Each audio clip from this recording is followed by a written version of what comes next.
Tu vois, si l'ennemi veut te faire du mal, il fait des plans. Il conçoit des plans. Il réfléchit quel jour pour t'atteindre. Mais par tes prières, il n'aura plus la capacité de réfléchir et de mettre un plan en exergue pour t'avoir. Je prie et déclare dans le nom de Jésus que les montagnes de tes ennemis soient bouleversées.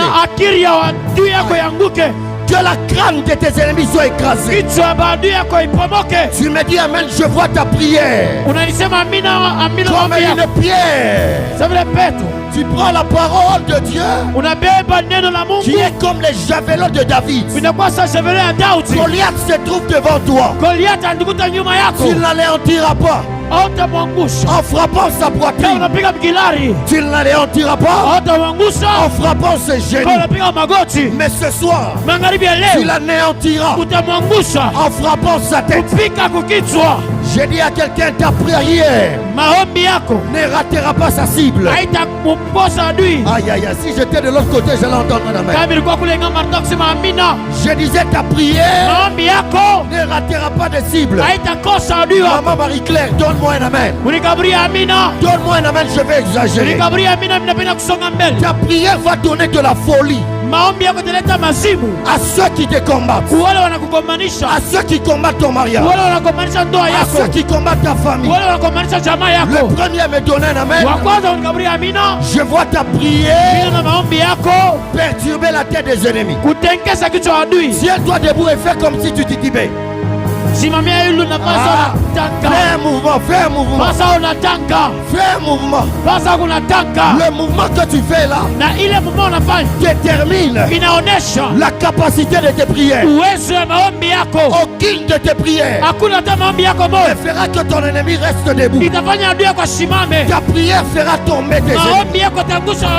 Ah, tu me dis amen. Que tes prières agissent. Que ton amen agisse. Ah, que ton amen agisse. Ah, dis avec moi, Jésus est roi. Jésus est roi. On peut se rasseoir.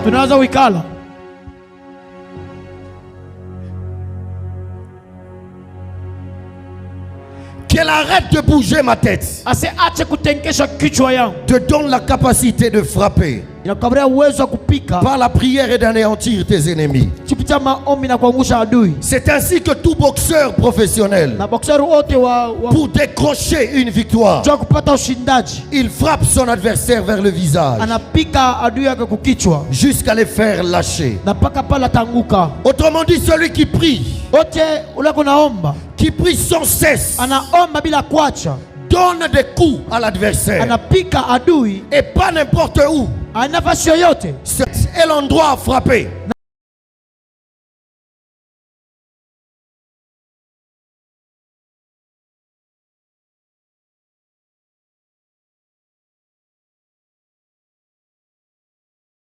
C'est l'endroit à frapper. Lorsqu'on veut la capacité de pensée de l'ennemi, la capacité de décision et la capacité d'action. Frère, tu vois, quand tu boxes, ton ennemi est en train de réfléchir où te frapper. Il réfléchit et il pense où il doit te donner des coups. Il prend la décision de lancer un coup. Et il entre en action. Et lorsque tu pries, tu interromps l'action de l'ennemi. Tu interromps la capacité de réflexion de l'ennemi.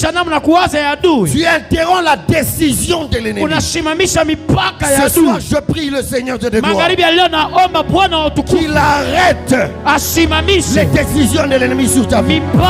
Toute décision de l'ennemi, de la mort, de la pauvreté, du célibat chronique, soit stoppé ce soir au nom de Jésus-Christ de Nazareth. Au nom de Jésus-Christ de Nazareth. J'ai dit à quelqu'un, l'ennemi n'entrera pas en action dans ta vie. J'ai dit, l'ennemi n'entrera pas en action dans ta vie. Alors tout est commandé au niveau du cerveau. Dis à ton voisin, tout est commandé au niveau du cerveau.